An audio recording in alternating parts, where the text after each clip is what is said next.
इथे सकाळी सकाळी छोले काढले बॉईल करायला, रात्रीच भिजत ठेवलेले होते. म्हटलं छोले पुरी बनवा, पण उलटच झालं ते. म्हटलं ठीक आहे. त्याच्यानंतर मग छोले बॉईल करायला टाकले मी.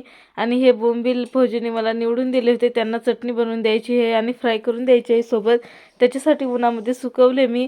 त्याच्यानंतर म्हटलं चला पटकन चपात्या म्हणजे पुरीसाठी पीठ मळूया. चणे बॉईल करायला ठेवले असतं, पण तेवढ्यात फौजी आले, मला लवकर जायचं आहे, मला पटकन नाश्ता दे. मग काय पटकन त्याच्या 2 चपात्या बनवल्या. आणि रात्रीची माशाची भाजी होती, त्यांना ती गरम करून दिली. 2 चपात्या दिल्या आणि त्यांना जेवण वाढून दिलं. ते जेवण करून चालले गेले. त्यांना तिकीट काढायचं होतं तात्कालमध्ये. त्याच्यानंतर मग मी एका साईडला दूध तापवायला ठेवलं आणि पटकन चहा केला. आज बिस्किट खाण्याचं मन होतं, मग तेच घेतलं खायला. त्याच्यानंतर उद्या फौजी जाणार आहेत, तर मग त्यांचे कपडे काही आणि घरचे काही मशीनमध्ये लावले. मी मशीनमध्ये फक्त निरमा आणि इझी टाकते, खूप छान कपडे निघतात. ज्यांच्याकडे पण हे बेकोचं मशीन असेल त्यांनी नक्की ट्राय करा. त्यानंतर बाबू लवकर झोपला होता, बिना आंघोळीचा झोपला. पटकन झाडू मारून घेतला मी, कपडे मशीनला लावले आणि लगेच आंघोळ करून घेतली.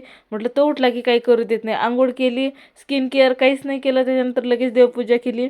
म्हटलं हे झालं की मग आपण निवांत. लगेच मग नाश्त्याचे भांडे होते ते धुवून काढले आणि राहिल्या माझ्या पुऱ्या बनवायच्या. मी पण नाश्ता करून घेतला. त्याच्यानंतर मग किचन असं स्वच्छ करून घेतलं, म्हणजे दुपारी मला जेवण बनवायला सोपं जातं. त्याच्यानंतर कपडे पण झाले होते, ते पण वाळवले. बाकीचं भेटू मग पुन्हा. बाय.